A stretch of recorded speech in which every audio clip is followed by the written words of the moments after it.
Job retelling the story. So this is a story of a man who has been doing pretty well in the past 20 years, working for a Fortune 500 company, being a graduate of fancy private school and a product of an Ivy League university.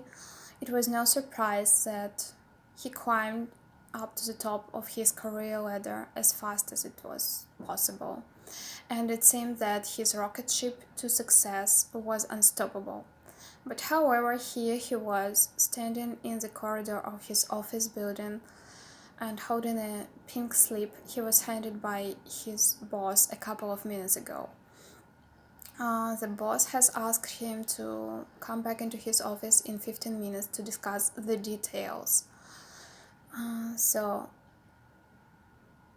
the boss said, "Sorry to break it to you, but your contract has been terminated and half of your department, the department you were running, is going to be laid off.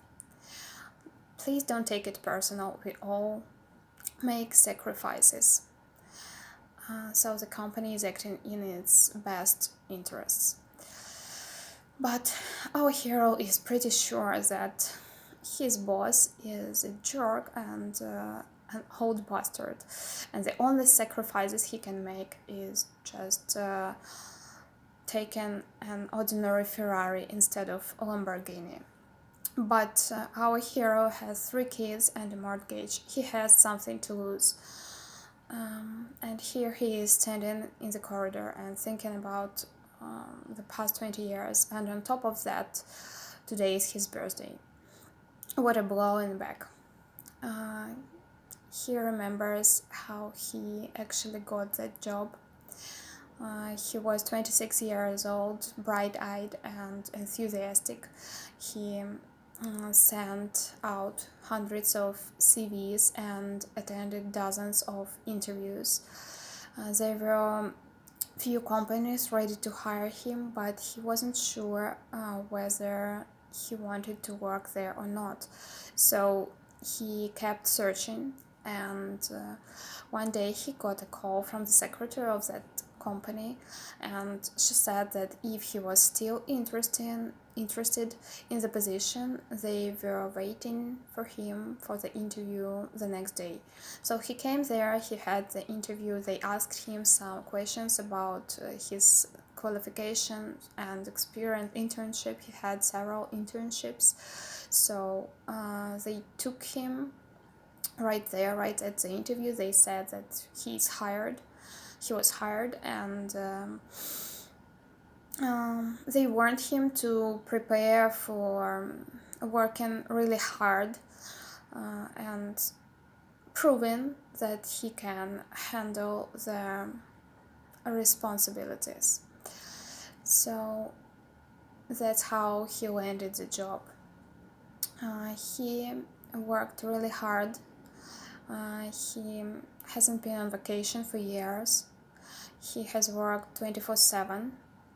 Not literally, of course, but he started his day at 7 a.m. He checked some emails and answered some more urgent ones, and then he rushed to his office and had some meetings, prepared presentations, and so on. He made his way from on an ordinary manager to head of sales and marketing department. He worked really hard and a lot. In the evenings, he attended corporate parties and business meetings, and when he came home, he had more work to do as they had offices in different time zones. Sometimes he was really exhausted and on the edge of having facing a depression, and his parents were really worried about that. His mother worked as a teacher until she had to quit due to some health issues. It was partly because of her workaholism and partly because of poor life-work balance, and she was afraid that he could have the same thing. His father has worked in a factory for a very, very long time, like all his life. And his father took part in labor union, and he helped to organize a strike as they were working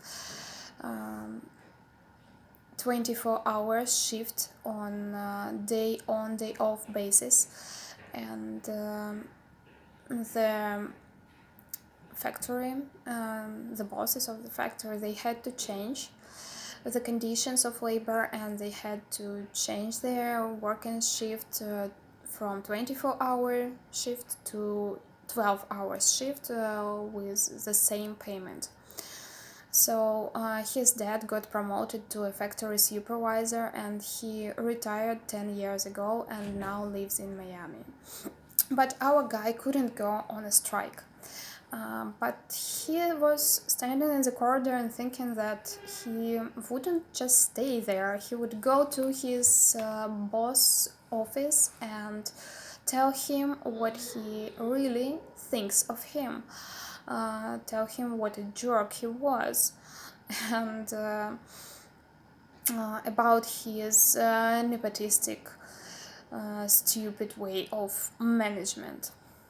So he entered the boss's office, and there was a flash of light and a rain of confetti and a big birthday banner, and everybody shouted surprise, and our guy realizes that it was a birthday prank. But at that very moment he turned around and just walked out of the room as he had had enough. Hello. Hello.